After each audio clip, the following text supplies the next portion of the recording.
Muchas gracias. Yo quería aprovechar que había cierta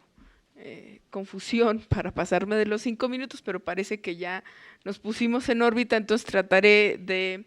quedarme en los 5 minutos. Señor secretario, primero darle la bienvenida a esta comparecencia, como ya lo han hecho todos los miembros de esta comisión, porque en el PT entendemos que, a pesar de que es una de sus, digamos, obligaciones comparecer ante el llamado del Congreso, entendemos también que se necesita voluntad política para hacerlo y agradecemos esa voluntad para estar aquí. Nos hubiese gustado que esta comparecencia hubiese sido frente al Pleno, pero bueno, pues estar en esta comisión y poder tener el uso de la palabra también nos da oportunidad de expresar la visión del PT. Permítame presentarme, yo soy Lilia Aguilar, soy diputada del Partido del Trabajo por Chihuahua, y la pregunta en la que me voy a enfocar, y en esto podrá usted entender porque todos los diputados que somos de la frontera estamos ampliamente preocupados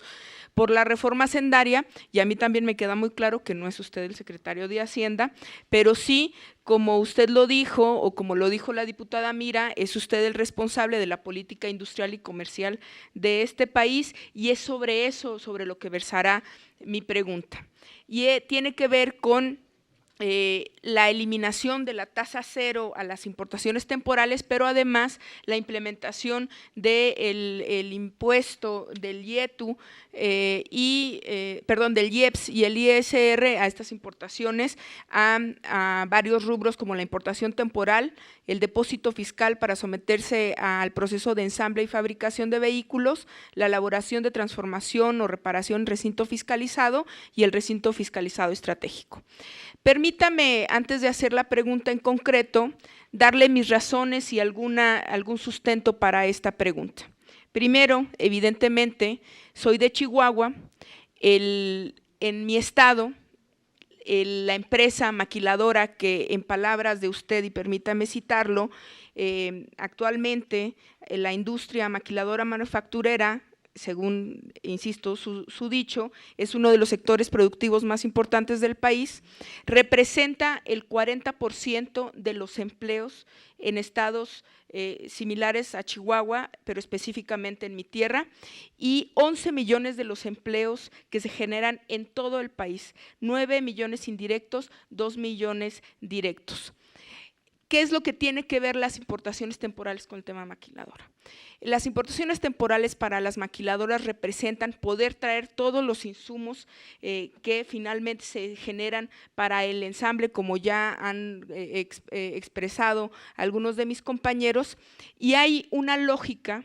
de quienes vivimos no solamente en la frontera, sino quienes estamos en contacto directo con esta industria, de cuál será el impacto que tendrá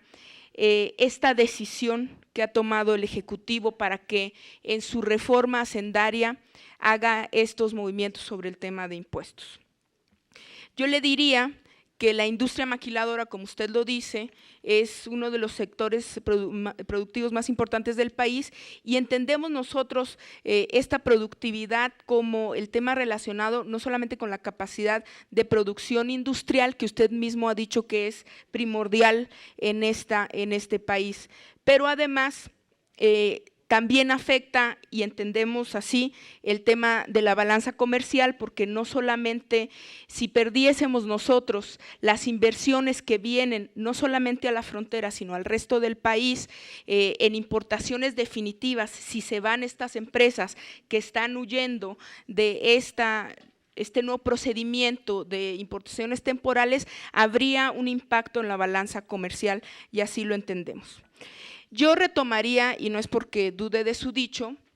el hecho de qué es lo que haríamos si, como ha dicho el presidente de la Comisión de Maquiladoras, se fueran las inversiones de maquiladoras y de industria manufacturera, no solamente en la franja fronteriza, sino en el resto del país.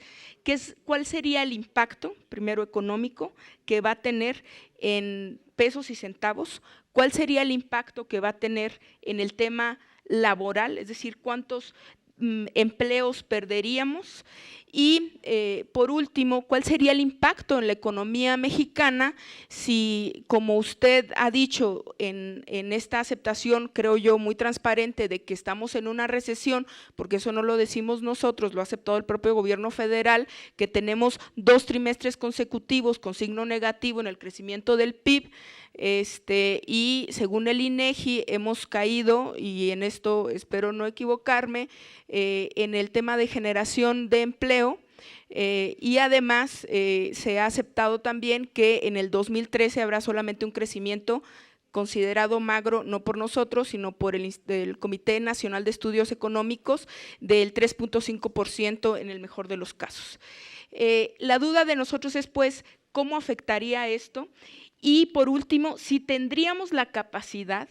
no solamente en el tema de la Secretaría de Economía, y aquí le pediría obviamente su opinión, sino en el tema hacendario para hacer todo este procedimiento. Es decir, registrar todas estas importaciones temporales, tener un registro, un control y luego hacer las devoluciones de los impuestos, tal y como marca esta reforma, e insisto, sobre todo, cuál sería el impacto si no fuese así. Muchas gracias, señor secretario. Gracias, diputada. Tiene el uso de la voz el secretario de Alfonso Guajardo Villarreal. Con todo gusto, diputada Lilia Aguilar. Yo compartiría con usted que su pregunta fue muy concreta y fue justamente cuál va a ser el impacto de que finalmente se pierda el sistema de tratamiento de importaciones temporales. En primer lugar, yo le diría que como secretario de Economía ni siquiera haría un cálculo porque no estaría en la disponibilidad de permitir perder esa competitividad. Nosotros estamos en diálogo desde el día 9, un día después de la presentación de la reforma. Justamente la motivación que está en la reforma es poner orden y control para que no haya un abuso y fraude en el sistema tributario, donde mucha gente estaba solicitando devoluciones inapropiadas, pero sin embargo, afortunadamente,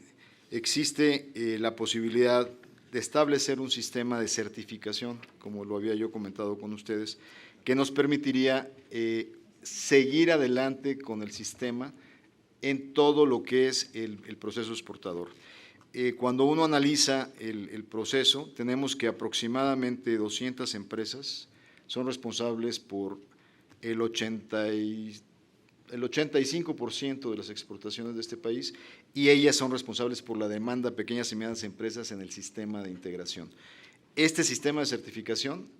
que dejaría inalterado el beneficio, simplemente lo que se hace es certificar que es una empresa seria, que tiene operaciones reales, auditables, y que justamente podemos confiar en que al no cobrar el IVA en su importación a través de una certificación, pudiera en un momento determinado responder al final del proceso. Y le digo porque es importante que ese sistema también impacte a sus proveedores, porque, por ejemplo, hoy en día, como funciona el sistema es, si usted importa un acero de alta especialidad para hacer, no soy conocedor de mecánica automotriz, pero si va a hacer un pistón, por ejemplo, usted no paga el IVA sobre el acero, sino simplemente al pasárselo al que hace el motor, usted le paga la responsabilidad de demostrar que al final eso va a salir. El que hace el motor se lo vende a la empresa automotriz que va a hacer el auto,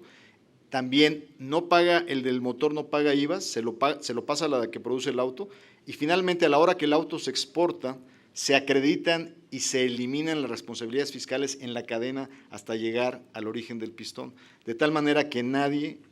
paga físicamente el impuesto, son puras responsabilidades virtuales, que es la ventaja del sistema. El sistema requiere una certificación en la cadena de valor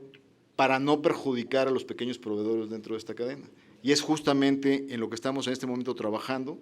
con la Secretaría de Economía, la Secretaría de Hacienda y todo el sistema de las grandes asociaciones de exportadores del país, para evitar perder esa competitividad tan importante que usted hace referencia. O sea, sin duda es un elemento fundamental, está en el corazón de las responsabilidades de mi secretaría y será un tema que le daremos un tratamiento privilegiado en esta discusión antes de que ustedes tomen determinaciones estaremos presentando un sistema que funcionará en automático después de que ustedes aprueben su proyecto de ley.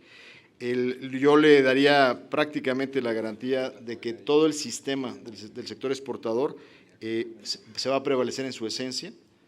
cumpliendo al mismo tiempo con los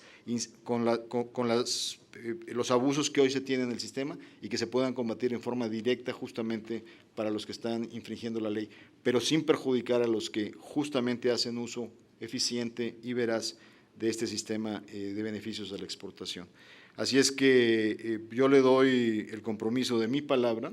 que estas conversaciones estarán aterrizando a más tardar para la segunda semana de octubre, antes que ustedes tengan que tomar un voto definitivo, poder compartir con ustedes cuál va a ser los detalles de este mecanismo que estamos trabajando con el sector exportador nacional.